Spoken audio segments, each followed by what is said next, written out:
Welcome to Life of Styn, where our goal is to make your life yours again. If you've heard me in the past and listened to some of my previous videos, then you know you've heard me say that before. But what do I mean when I say that? Well, just like everything is connected, this too is connected to the topic.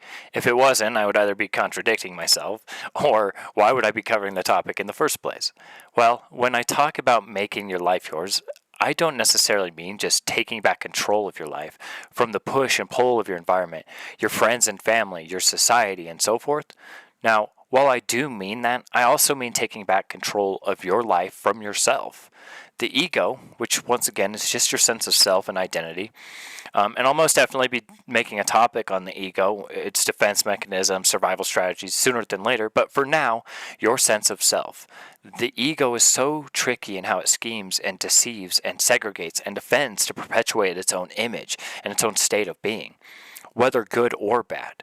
And at times the ego may seem to have a mind of itself, especially if you engage in a lot of self-destructive behavior and don't know why or don't know how to stop yourself from doing terrible things, or how to stop living the life you currently live, or to stop being who you are now and how to start being who you want to be instead. Now, this topic today is a huge insight towards identifying the ego, discovering its system, and changing it from the inside out.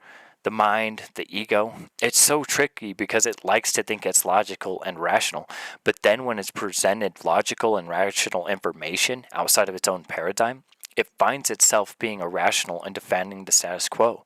And paradigm is just your perspective on life. So calling it irrational and wrong, the mind or ego, yes, they are two different things, but if you are the average person, you identify with your mind as being you, which in turn becomes your ego.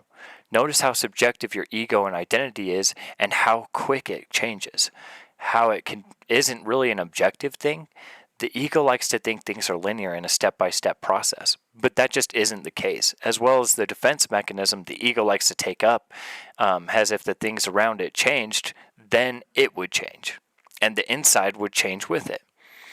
You think if you had tons of money and a better life situation that you would be happier and a better person. But happiness and life situation are not one and the same. Now, if I present you some information that's logical and rational, but maybe a little counterintuitive, notice how you take in the information and why you take it the way you do. Okay, to change the external, you have to change the internal first, not the other way around. To change something at its core, you have to attack it from within. Change your mind, change yourself, and then the world will change around you. It's not some hard to believe irrational spiritual woo-woo shit. It's science. But one thing to remember is that science is a belief too. Just a belief of what you can see and touch. And spirituality is a belief of the things you can't see and touch. But the difference between belief and truth is an undoubtable knowing. You don't say, I believe I'm alive, right? You say, I know I'm alive. You don't say, I believe in what I can see and touch. You say, I know what I see and touch. You don't say, I believe in God. You say, I know God. The difference is a knowing that can't be mistaken. And belief is nothing but mistaken. But being able to distinguish the two is also an intrinsic thing, not extrinsic.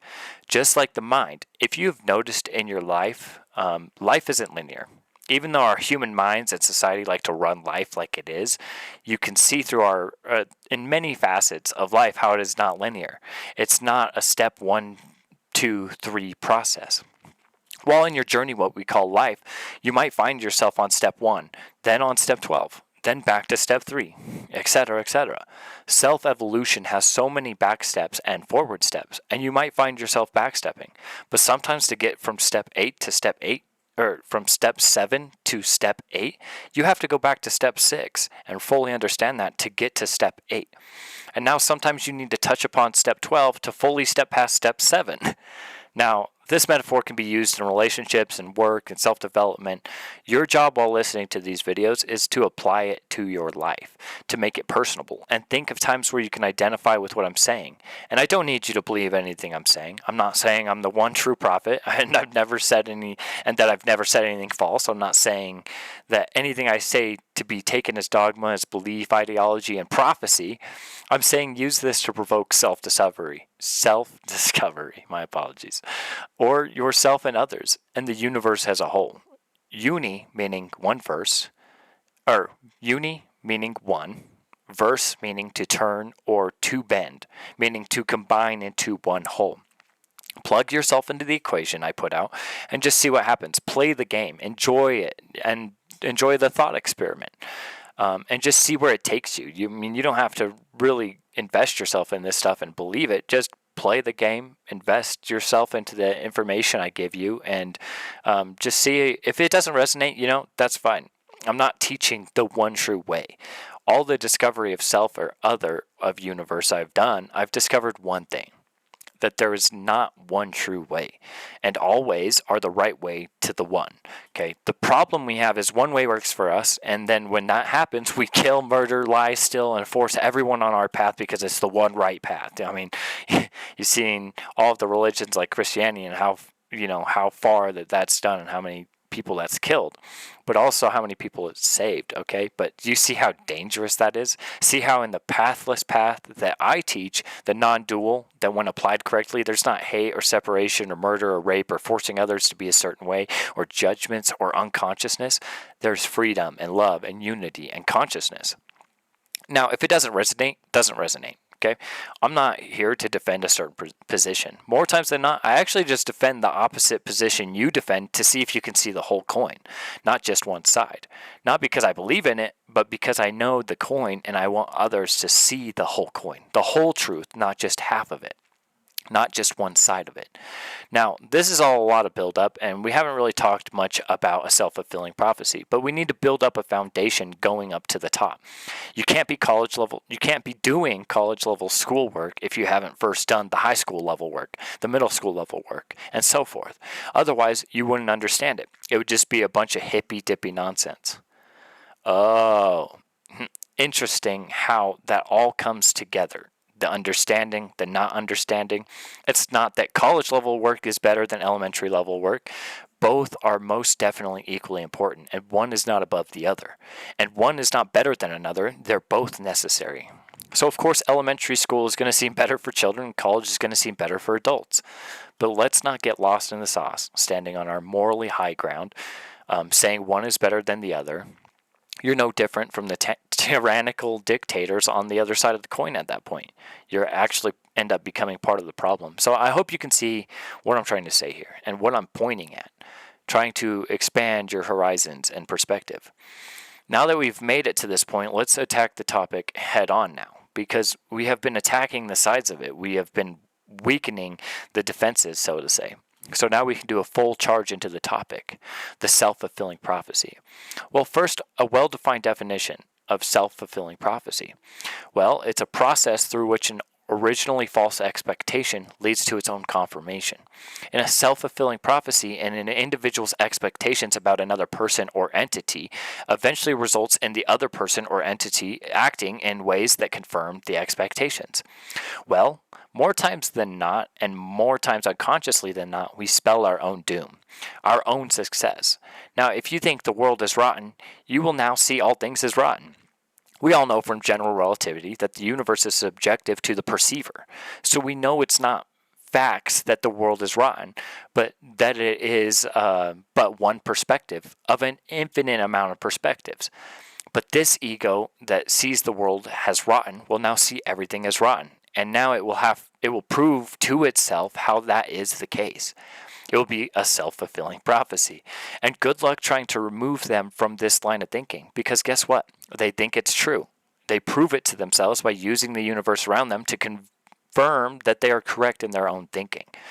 So when they're denied a loan or a job, or they're denied from opportunities or from doing the things they want to do in their life, they use this as fuel to defend the current position. Because if they truly believe that their life is rotten, notice how I used to believe, okay? Then that becomes part of their ego, their identity. And egos have to survive. They have to defend its own worldview. Otherwise, the subjective ego will die in a certain sense. So now it locks itself in its own paradigm, or paradigm lock, if one will, perpetuating perpetuating its own state and continuing to believe it, because it is constantly proving to itself how that is the case. Just like if you look for yellow cars, you start to notice more yellow cars.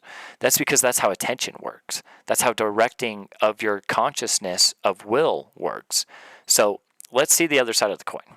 The person who sees all things as pure self-fulfills that prophecy, so that when they're denied a job or loan or an opportunity, they see it as the universe working for them, that the bad things and failures are actually working for them to create a greater success than they could ever comprehend. And then life works out for them. Life is pure, and all things prove that to them. Now, who's right here? The one who sees life as rotten and all things happen against them, or the person who sees all things as pure and all things work for them? Well, guess what? Both are equally correct. Both are self-fulfilling prophecies, not actually grounded in absolute truth. Both are very subjective truths here. But which truth would you rather live? Listen here. The ego wants control. It wants to control when and how. It wants to be in the know, and it will fight, kill, and murder its way towards doing that. But guess what? The only thing that has 20/20 is hindsight. You can't see ahead, and the ego will sometimes feel like it has to know ahead, or else it can't protect itself, like it can't be prepared for what's to come. It can't live in the unknown, or otherwise it will be trapped in fear and anxiety, and the ego has to protect itself. But let me fill you in on a little secret. Your job is the what and the where. What you want to be and where you want to be, okay? That's your job. The universe's job is the when and the how. Don't fucking worry about the when and the how. Worry about the what and the where. And when you do that, you can trust the universe is working for you. You can trust yourself that you're making all the right decisions to be the what and the where. And you can trust the universe that it will get you when and how. And guess what? The conclusion will be a self-fulfilling prophecy. Your job is to do what truly matters to you, your life purpose. Not because you think it will get you fame or money or self-image, but true passion. The rest will follow suit. The stars will align, and life will be the way it was meant to be. Period. Discover yourself. Discover your passions. Become who you want to be because you want to be that. Not because you think it will get you out of this nasty hole you're in, or because you think it will fulfill you. Do it because you actually want to. And guess what? When you do that, the self-fulfilling prophecy will be fulfilled once more. But now you will be who you want to be, and you'll have the life you want to have.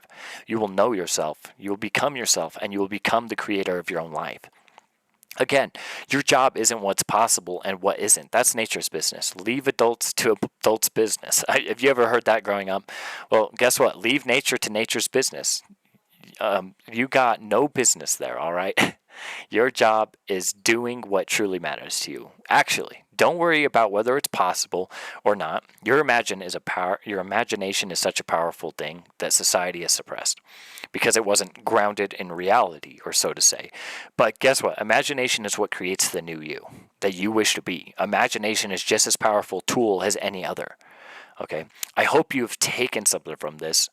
Just as I'm writing this out and now speaking it into existence, this is definitely like one of my more powerful episodes I've done up to this point.